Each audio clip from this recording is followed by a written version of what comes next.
Hey guys, just wanted to do a quick video going over the installation of my SaltDogg Pro 2000, since there's really not a lot of videos on these out there, at least on the Pro 2000s. So I'm going to start back here at the Salter and work my way up and show how I did the wiring harness. So this is going to be a quick video just showing you basically how I did it. So these plugs right here, you're gonna have your wiring harness come from your truck up into here. There's no markings on these. You can really plug them into each other, red to red obviously, but like these down here, they don't really have good markings on them. Either way you plug it in, they'll work, whatever. And you got your vibrator here. So for actually getting the Salter into the truck bed, in and out, a full-size skid steer, or preferably like a mini excavator, would be good. This just helps kind of push it in and out, right? So what I have built over here is I just took the measurements off the height of the bed of the truck and built it to the height of, you know, so it's equal with the truck bed. So I just back the F250 right up to here, and then I get me and one other guy, and we're able to just scooch it a little bit, and then I'll throw a strap on it and just pull it straight back with the skid steer. You could also just push it off. It's really not that heavy to slide. Nothing crazy here for the build. Just a couple 4x4s with some 2x6s and 2x4s running as supports. Okay. So that's just how I get it off and on, just because I don't have an excavator or an easier way to do it.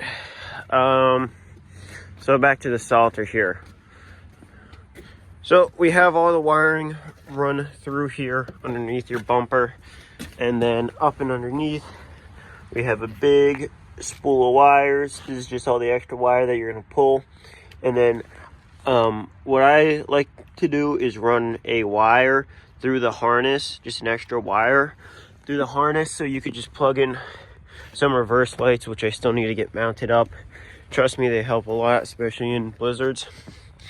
But then for the wiring harness, all I really did was I didn't go too crazy with it. I try to hide it in the back here a little bit, but for the most part I just kind of ran it along the frame here and kept it out of the way.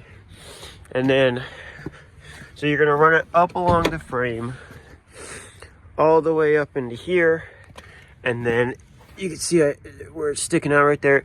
You're gonna run it up into your engine bay. Okay, let me get this open here.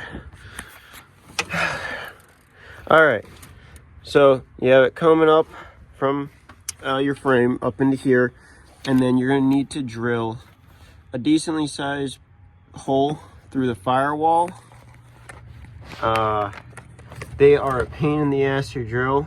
You're gonna need, you know, a good solid sized drill bit and the drill, and just a good extension too, because there's not a lot of room to get in there.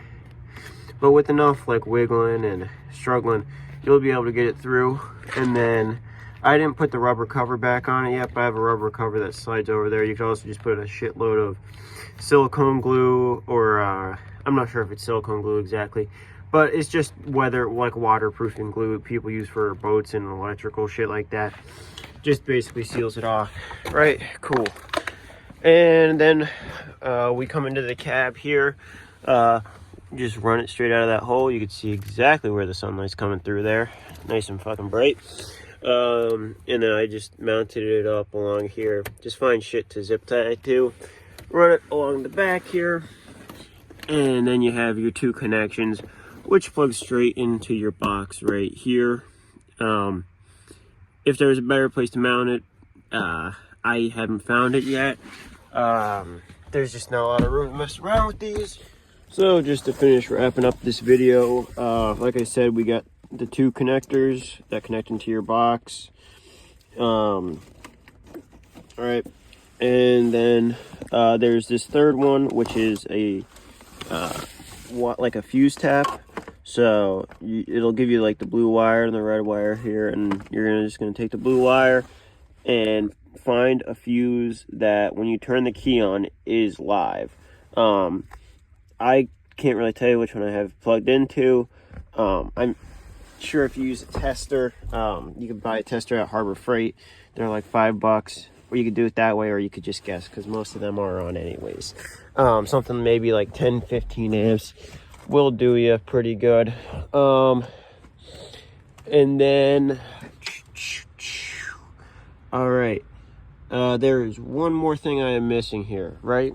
So is the positive and the negative that comes in for the salter. So here's your negative, and that's, you know, that's just going to run straight into your harness here.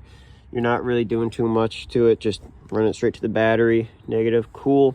But then you're going to have a short positive coming off the battery, and it's going to go to this linkable fuse, and then you know, one on this end and then the out on this end, and they'll go, you know, they'll follow each other up into that harness. Just make sure wherever you mount it, you're going to want to wrap some electrical tape around it, protect these cables, or you know, like the ends on them, because you don't want them to get grounded. It'll be a very bad day. And then, you know, it runs into the truck and plugs straight into this big thing, and then these two this harness comes out of the truck to your salter in the back. Other than that, I mean, for the wiring harness, it's fairly straightforward. You know, your battery cable and your negative cable come into the cab, into your control box. Your control box shoots off those two connectors into the long stretch that runs along here.